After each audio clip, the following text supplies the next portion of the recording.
commencé mon ministère, ce qui m'a un peu frappé, c'est qu'en Martinique, on n'était pas encore prête, la Martinique n'était pas encore prête à recevoir de femmes. Oui, dans le ministère. Et ça m'a beaucoup frappé. Mais pas découragé? Non, je me suis dit, est-ce que je ne ferais pas mieux de me tourner vers l'enseignement, c'est-à-dire dans l'une de nos écoles, et que de temps en temps, je prêcherais.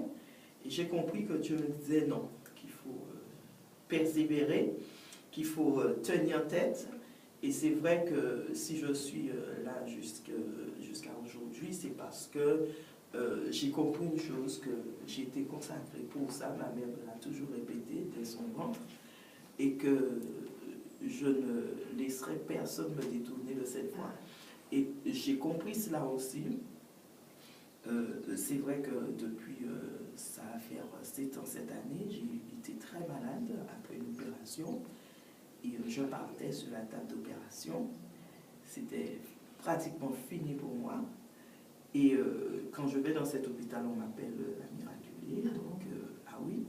Et je dois vous dire que c'est la prière qui m'a sauvée. Et plusieurs personnes m'ont dit que tu as une mission pour Dieu. C'est clair. Tu as une mission pour Dieu, et que si Dieu t'a relevé de là, c'est parce que tu as une mission. Et là, ça a été un déclic. Et je me suis dit que Seigneur, merci de m'avoir relevé et de me permettre d'aller jusqu'au bout de ton œuvre, de ta mission. Je ne sais pas jusqu'à quand, mais que je ne pourrais pas m'écarter de cette mission, parce que je pense que s'il m'a relevé là, c'est parce qu'il y a quelque chose. Il y a quelque chose. Donc ça a été un fait marquant pour moi. Et j'irai, que les hommes veuillent ou que les hommes ne veuillent pas, ou que les femmes, parce qu'il y a aussi des femmes, ah ben là, je continue. Je fais l'œuvre du Seigneur, j'avance.